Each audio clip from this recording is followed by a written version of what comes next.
Hello विद्यार्थियों, Ashoka steno Jaipur channel पर आपका स्वागत है। रोज़ की भांति हाई कोर्ट से संबंधित डिक्टेशन आपको दी जा रही है। इस डिक्टेशन को आप निरंतर रूप से हिंदी करते रहिए और निरंतर रूप से इसको पढ़ते रहिए, क्योंकि मैंने पहले भी एक संदेश के अंदर कहा है कि बिना मुलाकात के तो चेहरा भी याद नहीं होता। तो जब तक आप शब्दों को नहीं लिखोगे, नहीं पकड़ोगे, तो उनको पहचान कैसे पाओगे कि मैंने क्या लिखा है। तो इसके लिए आपको निरंतर अभ्यास करते रहना है। तो चलिए ज़्यादा समय न लेते हुए डिक्टेशन स्टार्ट करते हैं। लेकिन उससे पहले मैं एक बात बता दूं आपको कि कई विद्यार्थियों ने मेरे पास कमेंट किया है कि सर आप जो ये वीडियो देते हो इसके अंदर हमारे को अक्सर सही ढंग से नहीं दिखते। तो इसके लिए आपको मोबाइल के यूट्यूब चैनल में, जो मोबाइल में आप जो वीडियो चलाते हो, वहाँ कॉर्नर में ऊपर 3 बिंदु है, वहाँ से आप पिक्चर क्वालिटी सही कर सकते हो। तो चलिए स्टार्ट करते हैं।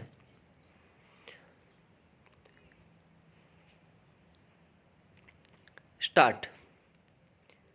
चूंकि यह परंतुक सर्वोपरि खंड से प्रारंभ होता है, इसलिए इसका अनुपालन आज्ञापक है, किंतु यह केवल तब लागू होगा जब मुख्य खंड लागू होता है, अर्थात यह सुस्थापित है कि कोई अपराध जैसा कि दंड प्रक्रिया संहिता की धारा 2 के खंड ढ में परिभाषित है, कारित किया गया था और यह देश के बाहर कारित किया गया था।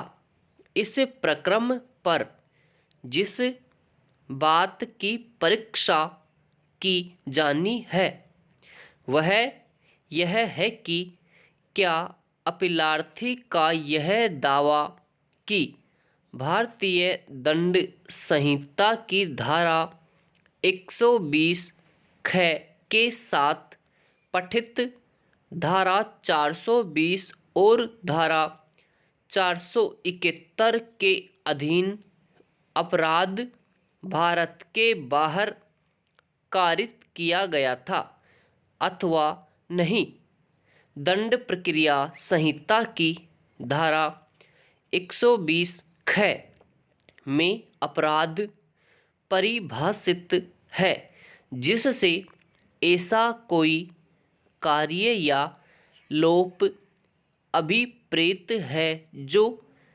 तत्समय प्रवर्त किसी विधि द्वारा दंडनीय बना दिया गया है।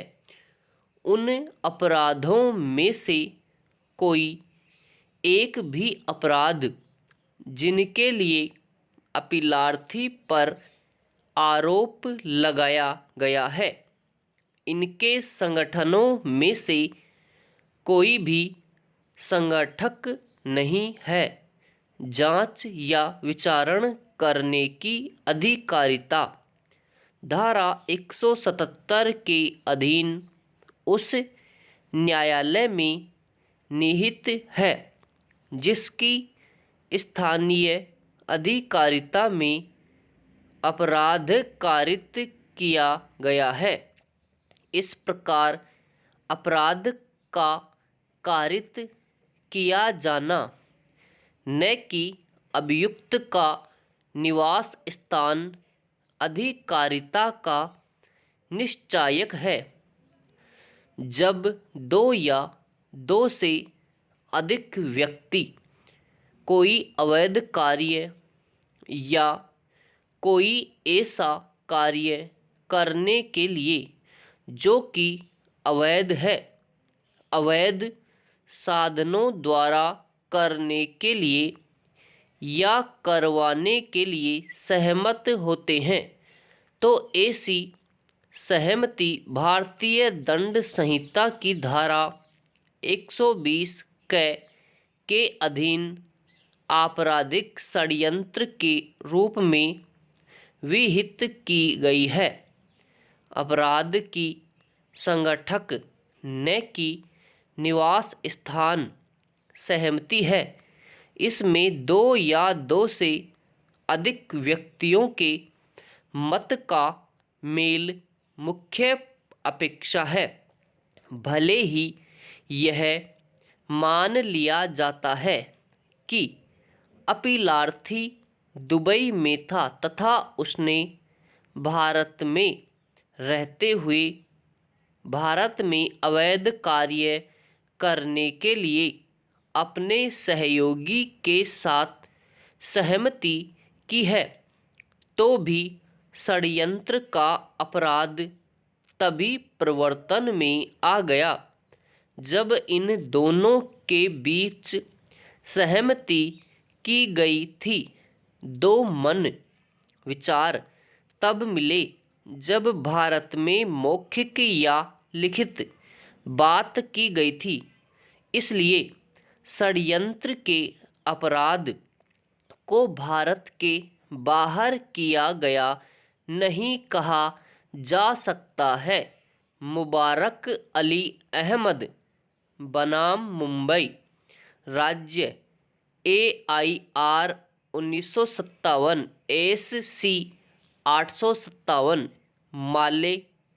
मामले में इस न्यायालय ने अन्य देशीय राष्ट्रीय द्वारा किए गए छल के किसी अपराध का विचारण करने के लिए न्यायालयों की अधिकारिता के प्रश्न पर विचार करते हुए अभिनिर्धारित किया है कि छल का अपराध केवल तब किया गया था कराची में रहते हुए अभियुक्त द्वारा मुंबई स्थित परिवादी को अभ्यावेदन किया गया था।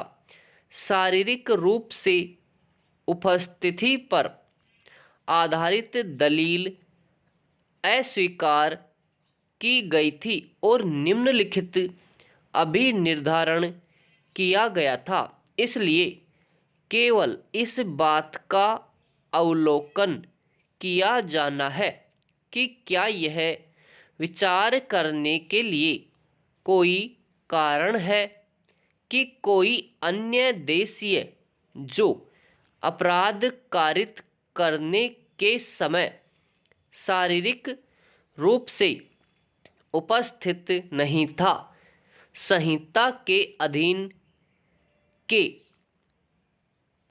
दंडनीय व्यक्तियों की पंक्ति के भीतर नहीं आता है। समाप्त।